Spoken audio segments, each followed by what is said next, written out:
Sophie Bennett sighed, adjusting the apron on her uniform one last time before stepping out of the airport cafe. Today wasn't just another workday. She was here for something much more important. Her brother, Daniel, was finally coming home. Life had never been easy for Sophie. After their parents passed away, Daniel had no choice but to move to another city for work, hoping to send money back for Sophie and Lucas, their younger brother, who was still in school. But life had its own plans. The money Daniel sent was never enough, and Sophie had been working tirelessly to keep their little family afloat. But today, for the first time in a long while, she had something to look forward to. Daniel had texted her the night before, saying he had finally booked a flight home. She had been waiting for this moment for years. The airport arrivals area was packed with people. Sophie stood on her tiptoes, scanning the crowd for a familiar face. Then, she spotted him. A tall figure with neatly styled dark hair, standing with his back to her. Her heart raced. "It's him!" Without another thought, she rushed forward, weaving through the sea of people. When she reached him, she threw her arms around him, hugging him as tightly as she could. "You're finally home! I missed you so much!" she cried out, her voice thick with emotion. But the second she touched him, something felt wrong. His shoulders, too firm. His scent, too sophisticated. His suit, far too expensive. A wave of panic washed over her. Slowly, Sophie lifted her head, and her breath caught in her throat. The man she had just hugged wasn't Daniel. He was a complete stranger. And not just any stranger. He was too handsome to be real. For half a second of awkward silence, Sophie felt like the entire airport had disappeared. It was just her, and the stranger she had just thrown herself at, in front of hundreds of people. He didn't say anything immediately. He just looked at her, his stormy gray eyes cold, yet somehow amused. "Well, that was unexpected." His deep voice held a hint of dry humor. Sophie stumbled back in pure panic, nearly tripping over someone's suitcase. I hugged the wrong person. I'm so sorry." She threw up her hands like she was surrendering. The man folded his arms, his lips twitching slightly. "I figured." Sophie wanted to vanish into thin air. "I thought you were my brother. He's tall, dark-haired, and I just saw the reflection in the glass. I didn't look properly." She started rambling, waving her hands frantically to explain. The man raised an eyebrow. "Ah, emotional nearsightedness?" Sophie blinked. "What?" He tilted his head slightly. "You saw what you wanted to see, instead of what was actually there." Sophie's jaw dropped open, then quickly snapped shut. "I do not have time to debate psychology with a stranger. I need to find my brother." She spun on her heel, cheeks burning. Right at that moment, her phone vibrated. Sophie glanced at the screen. A message from Daniel. "Hey, sis, I'm really sorry, but I can't come home. The ticket was too expensive. I'll visit next year instead." Sophie froze. The entire airport blurred into the background. She had been waiting for this moment for years, only to be met with a short text and a crushing sense of disappointment. Her heart sank, but before she could even process the heartbreak, a shadow loomed beside her. "Are you okay?" Sophie looked up. It was him again. She blinked, quickly masking her emotions. "I'm fine." He studied her for a moment, as if deciding whether or not to believe her. Then, with a half smirk, he turned and disappeared into the crowd. Sophie exhaled sharply, shaking her head, trying to forget the humiliating disaster of her day. But what she didn't know was that fate wasn't done with him yet. Ever since Sophie had accidentally hugged Adrian at the airport, things had become strange. Not because she got into trouble, but because that man kept showing up. The very next morning, as she rushed through her shift, she looked up and saw Adrian Carter sitting at a corner table in the cafe. What was he doing here? Sophie ignored him, but every time she turned around, he was still there, casually sipping his coffee, his stormy gray eyes scanning the place. Day 2, Day 3, and Day 4, every morning Adrian showed up, and he always chose the same table. Sophie pretended not to care, but her coworkers certainly noticed. Have you realized, Lily, her friend whispered, he always sits at table 7, and he only lets you serve him.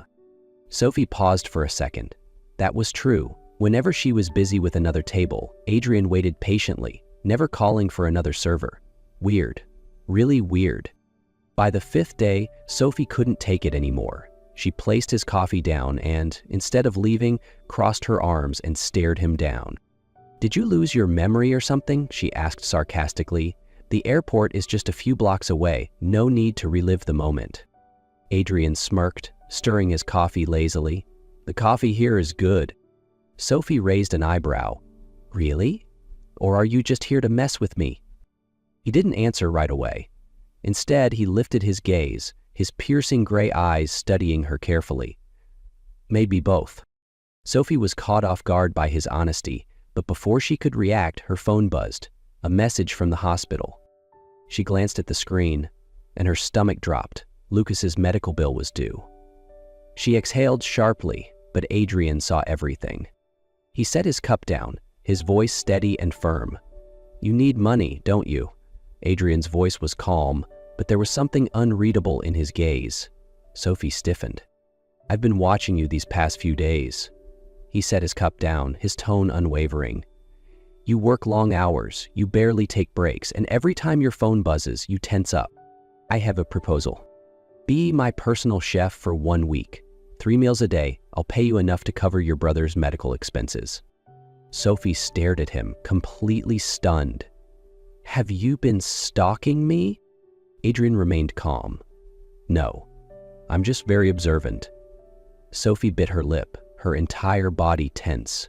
Every instinct told her to refuse, but Lucas, she had no other choice.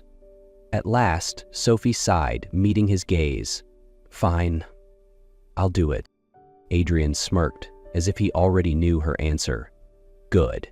See you tomorrow." Sophie stood in front of the towering skyscraper, tilting her head back to take it all in. "Am I really doing this?" Taking a deep breath, she stepped through the massive glass doors. Immediately, a polite receptionist escorted her to a private elevator, where there was only one button, the top floor. As the elevator doors slid open, Sophie stepped into a penthouse, so luxurious it almost didn't feel real.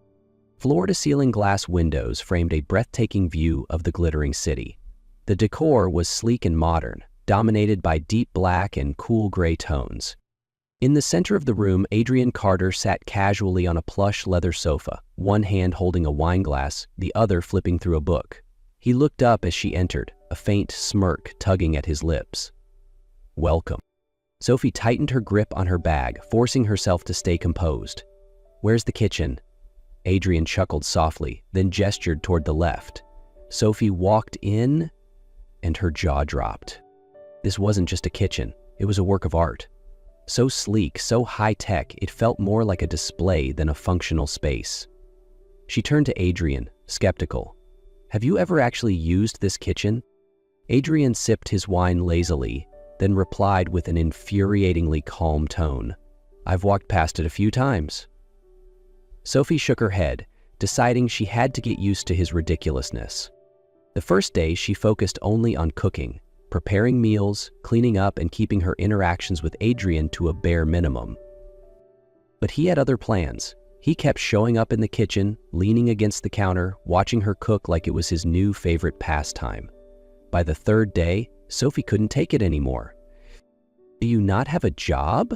she asked, narrowing her eyes as he sat on a stool, sipping his coffee, eyes fixed on her. Adrian shrugged nonchalantly. "I like watching you work." Sophie raised an eyebrow. "You've never seen someone cook before?" Adrian set his coffee down, resting his chin on his hand as he studied her. I've just never seen someone look this adorable while being so focused." Sophie froze, nearly dropping the knife in her hand. Did he just? Her face heated instantly. She whipped around, muttering something about needing to concentrate on the food. But her heartbeat? A total mess. As much as she didn't want to admit it, Sophie knew she was starting to see Adrian Carter differently. That evening, as Sophie cleaned up after dinner, she noticed a neatly placed box on the kitchen counter. "What's this?" she asked, glancing at Adrian, who sat casually sipping his wine. He barely looked up, speaking as if it was the most obvious thing in the world. "A dress." Sophie raised an eyebrow. "I have eyes. I can see it's a dress. The real question is, why is it here?" Adrian set his glass down, leaning back with an unreadable expression. "I have a charity gala tomorrow night, and I want you to come with me." Sophie let out a short laugh, thinking he was joking, but when she saw the serious look in his eyes, she froze. "You're serious?" Adrian nodded. "I don't ask twice." Sophie bit her lip, uncertainty creeping in. She didn't belong in places like that, and yet, some part of her wanted to go. After a long pause, she sighed, crossing her arms. "Fine, but just so you know, I'm not like the women you usually bring to these things." Adrian smirked, a glint of amusement in his eyes. "I know." The next night, as Sophie stepped into the grand ballroom, all eyes turned toward her. She wasn't used to this kind of attention, but just as she felt the urge to run, a warm hand took hers. "Relax." Adrian's voice was low against her ear. "You look stunning." Sophie blushed, but she kept her composure. The night passed in a blur, but the biggest surprise came when Adrian led her onto the dance floor. "I don't know how to dance," Sophie whispered, glancing nervously at the crowd. Adrian smiled, squeezing her hand gently. "Just trust me." She hesitated, but then his arm wrapped securely around her waist, his other hand warm against hers. The moment he took the first step, Sophie felt something shift inside her. The music faded into the background. The crowd disappeared. It was just the two of them. He moved with such ease, leading her as if they had done this 1,000 times before, and for the first time, Sophie let go.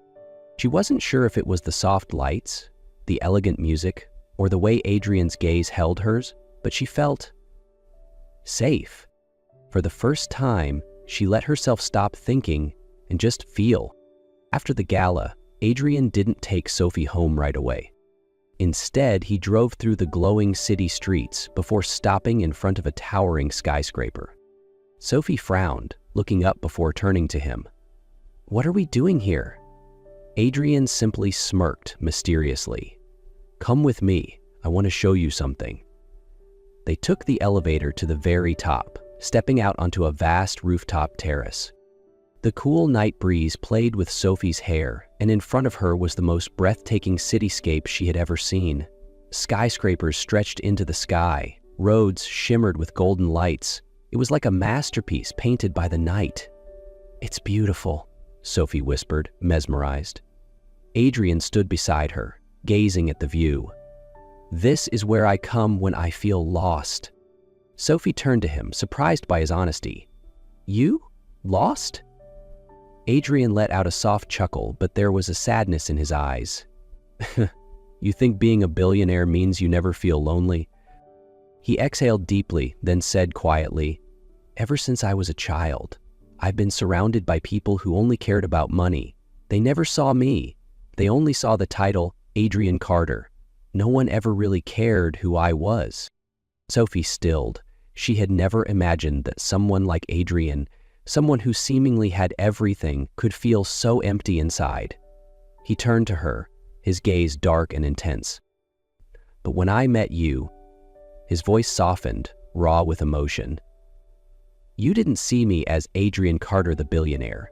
You saw me as a person." Sophie's heart pounded against her ribs. Adrian stepped closer, taking her hands gently. "You pulled me out of the loneliness I've known for years." Silence stretched between them, broken only by the wind and their quiet breaths.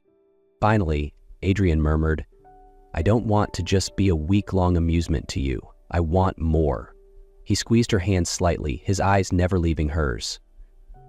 "Sophie, you've changed everything for me. Before I met you, I thought I had everything, but now I realize I had nothing, because none of it mattered." Adrian's voice was steady, but there was something raw and vulnerable beneath it. "I don't want this to be just a fleeting moment. I don't want to go back to my life before you." He took a deep breath. "I want you. Not for a week, not for a season, but for as long as you'll have me." Sophie's heart pounded. She had never been someone's first choice. She had always been the one left behind. But looking into Adrian's stormy gray eyes, she saw something she had never seen before. Certainty, devotion, love. Slowly she smiled. "Then I guess you're stuck with me." And as Adrian closed the distance between them, pressing his lips softly against hers, Sophie knew she had made the right choice. Their first kiss, under the glowing city lights, was the only answer needed.